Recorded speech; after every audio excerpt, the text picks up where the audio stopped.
Hello, news analysis से related इस video में आपका स्वागत है। जो सब्जेक्ट है हमारा आज के इस न्यूज एनालिसिस का, तो वह क्या है उसको जरा हम इस न्यूज़पेपर के कटिंग से देखते हैं। देखिए, जो फर्स्ट न्यूज है वह क्या कह रहा है कि Indian rupees hits all time low at 85, और दूसरा देखिए यहां पर है कि rupee plunges to all time low reaches rupees 85 against US dollar. तो आप टॉपिक को समझ गए होंगे कि हमारा टॉपिक क्या है। हमारा टॉपिक यहां पर है कि रुपया जो ऑल टाइम लो गया और वह लो जाकर कितना हुआ 85 रुपीज, तो किसके अगेंस्ट में? तो वह हुआ डॉलर के अगेंस्ट में। तो हम इसी न्यूज के इर्द गिर्द जो इससे रिलेटेड कॉन्सेप्ट है उसको हम देखेंगे। तो सबसे पहले यहां पर हमें यह जानना जरूरी है कि एक्सचेंज रेट क्या होता है।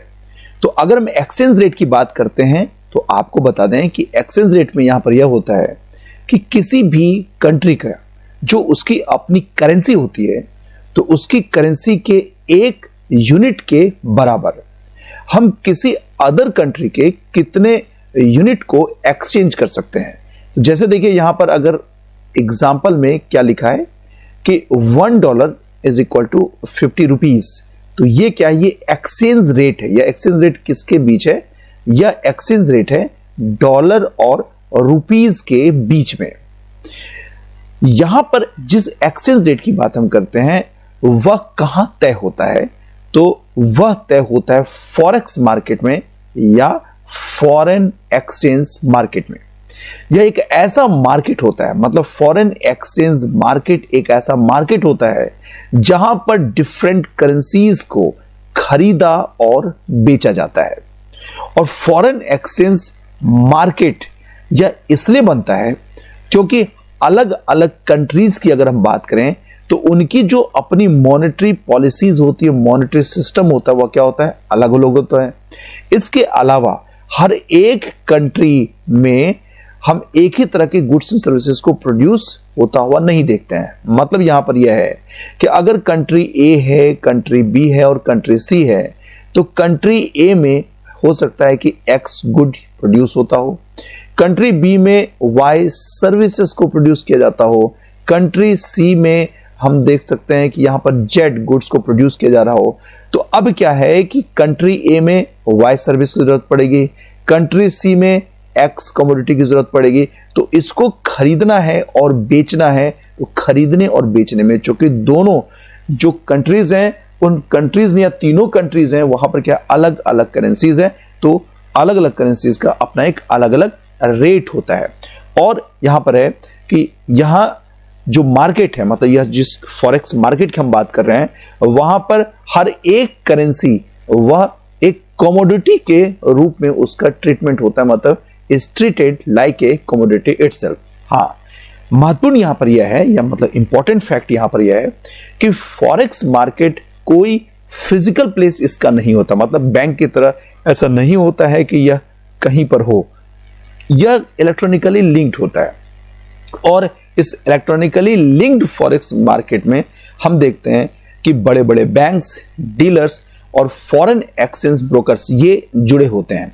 और जो फॉरेन एक्सचेंज ब्रोकर्स होते हैं वो क्या हो करता है कि जो करेंसी होती है उस करेंसी को खरीदने और बेचने वाले, इन दोनों को वह एक साथ जोड़ता है। मतलब जनरली ब्रोकर्स क्या करते हैं? ब्रोकर्स बायर्स और सेलर्स के साथ जुड़ा होता है। मतलब ये यहां पर है ब्रोकर और यहां पर हम यहां करेंसी का बायर्स और ये यहां पर करेंसी का सेलर्स, यहां पर इन दोनों के बीच में ब्रोकर्स होता है।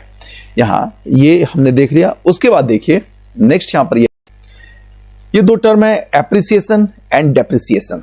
चलिए पहले हम देखते हैं एप्रिसिएशन को कि एप्रिसिएशन क्या होता है।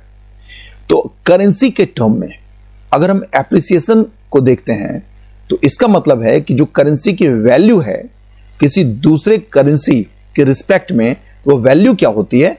उसकी वैल्यू बढ़ जाती है। जैसे देखिए कि अगर यहां पर यह है कि $1 इक्वल टू हम मानते कितना 50 रुपीज, और यहां पर अगर रुपीज एप्रिसिएट करती है तो न्यू वैल्यू क्या होगी?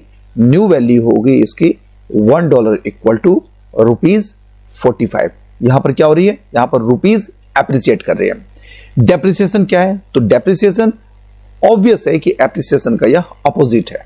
मतलब यहां पर क्या होता है कि जो करेंसी की वैल्यू होती है वो वैल्यू क्या होती है, यहां पर वैल्यू फॉल करती है। जैसे देखिए हम एग्जांपल लेते हैं कि अगर $1 इक्वल टू ₹50 है और रुपीस अगर डेप्रिसिएट करता है तो इस न्यू सिचुएशन में हम रुपीस की वैल्यू क्या देखते हैं, वह देखते हैं मोर देन ₹50। यहां पर हम इसको कंसीडर करते हैं ₹55। तो यह जो न्यू सिचुएशन है वह क्या है, वह रुपीस का क्या हो रहा है, यहाँ पर डेप्रिसिएशन हो रहा है। अब हो रहा है कि रुपीस का एप्रिसिएट होना, डेप्रिसिएट होना, या करेंसी का एप्रिसिएट होना, डेप्रिसिएट होना, ये जो जनरली है वह किस पर डिपेंड करता है। तो मतलब हम बात कर रहे हैं किसकी, हम बात कर रहे हैं एक्सचेंज रेट डिटर्मिनेंट्स की। तो एक्सचेंज रेट डिटर्मिनेंट्स की अगर हम बात करें, किसी भी करेंसी के एक्सचेंज रेट की बात करें, तो यह जनरली डिपेंड करता है कि उस करेंसी की डिमांड इंटरनेशनल मार्केट में कितनी है। और इंटरनेशनल मार्केट में डिमांड का मतलब यहां पर यह होता है कि पर्टिकुलर उस कंट्री की गुड्स और सर्विसेज की डिमांड कितनी है, तो उसी से तय होता है उसका एक्सचेंज रेट। मतलब आप ये सोचिए कि अगर इंडियन गुड्स एंड सर्विसेज की अगर मान लें कि यूएसए को जरूरत है, तो ऑब्वियस है कि अगर ये गुड्स एंड सर्विसेज यूएसए को दिया जाता है तो यूएसए उसके बदले जो पे करेगा तो पे किस फॉर्म में करेगा, ऑब्वियस रुपीस के फॉर्म में करेगा। तो इसीलिए यहां पर ये बात कही जा रही है कि जो गुड्स एंड सर्विसेज की उसकी मार्केट में कितनी डिमांड है, इस पर डिपेंड करता है किसी भी कंट्री का एक्सचेंज रेट। तो ये हमने यहां पर देखा, हमने एप्रिसिएशन देखा, हमने डेप्रिसिएशन देखा और हमने देखा एक्सचेंज रेट डिटर्मिनेंट्स। अब यहां पर नेक्स्ट देखिए, यहां पर यह है कि what factors determine the demand for रूपी विज डॉलर। मतलब कि चाहे रुपया हो चाहे डॉलर हो, तो अब यहां पर से कौन से फैक्टर इनकी डिमांड को डिटरमाइन करते हैं, तो एक एक करके हम यहां पर इसको देखते हैं। देखिए सबसे पहले हम क्या देख रहे हैं, हम देख रहे हैं trade off goods. Trade off goods में यहां पर यह कहा जा रहा है कि अगर हम इंडिया को लें और इंडिया क्या कर रहा है कि इंडिया इंपोर्ट कर रहा है ज्यादा से ज्यादा गुड्स को, कहां से, from the US, then what it exports to the US. मतलब यहां पर है कि यूएसए की अगर हम बात करें तो वहां पर इंडिया से जो गुड्स हैं उसको एक्सपोर्ट जितना किया जा रहा है उसके कंपैरिजन में अगर इंपोर्ट ज्यादा किया जा रहा है, तो ऑब्वियस है हम यहां पर क्या देखेंगे, जो यूएस डॉलर है वह ज्यादा स्ट्रांग होगा और रुपीस के कंपैरिजन में। तो यहां पर क्या होगा कि जो इंडियन रुपीस है उसकी वैल्यू क्या होगी, उसकी वैल्यू वह फॉल करेगा।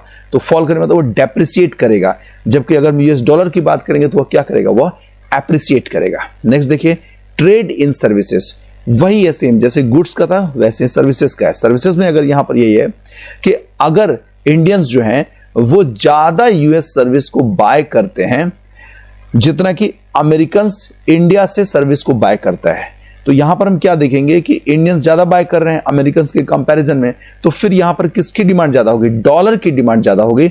और यह जो डॉलर की डिमांड ज्यादा होगी रुपीस से, तो इससे रुपया क्या हो जाएगा, रुपया हो जाएगा वीक, रुपया हो जाएगा कमजोर। नेक्स्ट देखिए इन्वेस्टमेंट कैसे एक बहुत बड़ा फैक्टर होता है एक्सचेंज रेट को डिटरमाइन करने में। तो इस तरीके से होता है कि अगर अमेरिकन ज्यादा इन्वेस्ट करते हैं इंडिया में, तो यहां पर यह होगा कि अगर वो इंडिया में ज्यादा इन्वेस्ट कर रहे हैं तो इन्वेस्ट किस रूप में करेंगे, वो इन्वेस्ट करेंगे रुपीस के टर्म में। तो यहां पर रुपीस क्या होगा, रुपीस की जो डिमांड वो बढ़ेगी और रुपीस की डिमांड बढ़ेगी तो रुपीस की वैल्यू भी बढ़ जाएगी। और रुपया यहां पर क्या करेगा, रुपया यहां पर करेगा एप्रिसिएट किसके अगेंस्ट में, डॉलर के अगेंस्ट में रुपया हो जाएगा मजबूत। उसके अलावा ग्लोबल डेवलपमेंट कैसे डिटरमाइन करता है उसको देखिए। ग्लोबल डेवलपमेंट्स में यहां पर यह बात कही जा रही है कि अगर एक ओपन इकोनॉमी है और किसी तरह का कोई भी प्रतिबंध वगैरह नहीं है ग्लोबली, अगर हम देखें एक्सपोर्ट और इंपोर्ट में, तो फिर यहां पर क्या होगा कि मार्केट में जो भी गुड्स एंड सर्विसेज को सप्लाई कर रहा है, जो उसकी डिमांड है उसके बेसिस में जो डॉलर है, रुपीस है या जो भी करेंसीज है उसकी वैल्यू तय होगी। लेकिन अगर मान लीजिए ऐसा नहीं होता है और एक ऐसा कंजर्वेटिव ट्रेड का फैशन आता है या प्रोटेक्शनिस्ट मेजरमेंट आता है कई कंट्रीज के द्वारा, तो ऑब्वियस इसमें क्या होगा, जो ट्रेड है जितना होना चाहिए उतना ट्रेड नहीं होगा, तो जो स्ट्रॉन्ग करेंसी है वो और स्ट्रॉन्ग होता चला जाएगा और जो वीक करेंसी है वो और भी वीक होता चला जाएगा। नेक्स्ट देखिए, इंटरेस्ट रेट डिफरेंसेस, यहां पर यह क्या कह रहा है उसको देखिए। यहां पर यह कहा जा रहा है कि मान लें कि एक तरफ हमने यूएसए को रखा और एक तरफ हमने इंडिया को रखा। अगर सेम अमाउंट को हम यूएसए में अगर डिपॉजिट करते हैं या इन्वेस्ट करते हैं, वहां से इंटरेस्ट अगर हमें मिलता है रिटर्न 5% और इंडिया में हम करते हैं तो वहां हमें रिटर्न मिलता है 8%, तो ऑब्वियस है कि इन्वेस्टमेंट कहां ज्यादा होगा, वह इंडिया में ज्यादा होगा। और इंडिया में अगर इन्वेस्टमेंट ज्यादा होगा तो इसका मतलब है कि डॉलर का फ्लो वहां बढ़ेगा, लेकिन रुपीस की डिमांड भी साथ साथ बढ़ेगी। तो यहां पर यह बात हो रही है कि जो हाई इंटरेस्ट रेट होता है वो क्या करता है, अट्रैक्ट फॉरेन इन्वेस्टमेंट। इससे क्या होता है, increasing the demand for and value of home currency, जो होम कंट्रीज की करेंसी वो क्या हो जाएगी, वह बढ़ जाएगी। तो हम यहां पर क्या देखेंगे सिचुएशन में, जो रुपीस की वैल्यू बढ़ जाएगी, उसकी डिमांड बढ़ रही है। फिर इन्फ्लेशन डिफरेंसेस, ये भी काफी इंपॉर्टेंट है। देखिए इन्फ्लेशन क्या करता है उसको समझना है। इन्फ्लेशन में हम यहां पर यह समझते हैं, तुम ध्यान दीजिएगा कि जैसे भी हमने एग्जांपल लिया अमेरिका का एक तरफ, दूसरी तरफ हमने क्या लिया, इंडिया का लिया। अब यहां पर यह है कि अमेरिका हमें कितना रिटर्न दे रहा है, तो हम 5%, और इंडिया में हमने कितना कंसीडर किया, हमने कंसीडर किया 8%। ठीक है, मतलब कि 100 रुपीज अगर हमने अमेरिका में डिपॉजिट किया, इन्वेस्ट किया, तो उससे रिटर्न मिला 5% मीन्स 5 रुपीज, और वही 100 रुपीज अगर हमने इंडिया में किया तो हमें कितना मिला है, 8% मीन्स 8 रुपीज। अब देखिए इसमें यहां पर यह है कि अगर हम ये कंसीडर करते हैं कि यूएसए में इन्फ्लेशन रेट कितना है, वह है 4%, कितना 4% है, और इंडिया में इन्फ्लेशन कितना है, वह है 8%। तो देखिए क्या है कि 100 रुपीज किया गया, उससे 5% या 5 रुपीज जो रिटर्न आया, और इन्वेस्टमेंट कितना है, 4% है।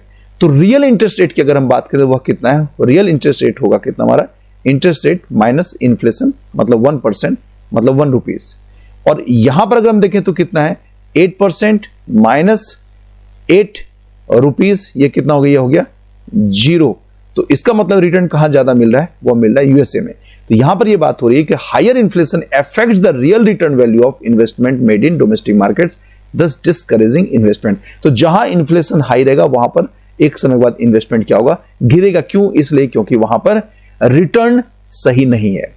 तो अब नेक्स्ट यहां पर एक क्वेश्चन है, क्वेश्चन यहां पर है कि what can be done to improve the rupee value, rupee की वैल्यू को इंप्रूव करने के लिए कौन कौन से स्टेप उठाए जा सकते हैं। उसमें देखिए फर्स्ट यहां पर है कि कौन इंटरवीन करेगा मार्केट में, तो वह इंटरवीन करने वाला जो एजेंसी वह है RBI, reserve bank of India. यह क्या करेगी, यह करेगी कि जो रुपीज है, ध्यान दीजिए कि रुपीज के डेप्रिसिएशन को, मतलब रुपए को फॉल होने से यह बचाएगी। कैसे बचाएगी, तो इस तरीके से बचाएगी कि मार्केट में यह डॉलर को बेचेगी और जो सरप्लस रुपया है उसको वो एब्जॉर्ब करेगी, और इस तरीके से क्या होगा कि रुपए और डॉलर के बीच में जो इम्बैलेंसेस है उस इम्बैलेंस को वह रेक्टिफाई करेगी, सुधार करेगी। नेक्स्ट देखिए, नेक्स्ट यहां पर यह है कि कंट्री को क्या करना है कि वह इंटरेस्ट रेट को क्या करेगी, एडजस्ट करेगी। फर्स्ट कैसे, to control inflation and stabilize the currency. तो स्टेबलाइज द करेंसी और कंट्रोल इन्फ्लेशन, इसके द्वारा मतलब ये भी काम होगा, और साथ ही साथ इंटरेस्ट रेट को भी एडजस्ट करेगी जो ग्लोबली एट पार हो। नेक्स्ट देखिए यहां पर है कि जो आरबीआई अपना काम करती है और आरबीआई का जो एक्शन होता है वो एक शॉर्ट टर्म रिलीफ देती है, लेकिन अगर ये चाहते हैं कि लॉन्ग टर्म रिलीफ हो तो फिर यहां पर ये होगा कि गवर्नमेंट को एक्टिवली काम करना पड़ेगा, मतलब जो फिस्कल साइड है उस फिस्कल साइड पर भी काम करना पड़ेगा गवर्नमेंट के थ्रू। और यहां पर एक काम ये करना पड़ेगा कि जो इकोनॉमिक ग्रोथ है उसको मजबूत करना पड़ेगा और जो करेंसी है उसको स्टेबलाइज करनी पड़ेगी।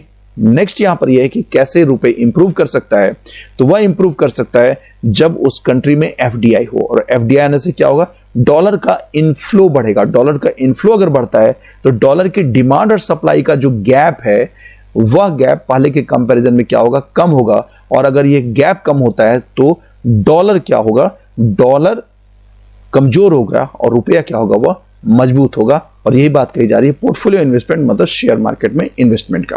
और लास्ट में जो हर एक चीज के लिए जरूरी, हर एक इकोनॉमी के लिए जरूरी होती है, वह यहां पर यह है कि लॉन्ग टर्म करेंसी स्टेबिलिटी या किस पे डिपेंड करता है, will depend on structural economic reforms and A return of favourable sentiment in the global markets. मतलब यहां पर है कि इकोनॉमी में एक स्ट्रक्चरल रिफॉर्म्स होना चाहिए, एक बेटर इंफ्रास्ट्रक्चर होना चाहिए, प्राइमरी, सेकेंडरी और टर्सरी ये जो सेक्टर्स हैं वो सारे सेक्टर्स में जो बेसिक जो इंफ्रास्ट्रक्चर होना चाहिए वो वहां पर होना चाहिए।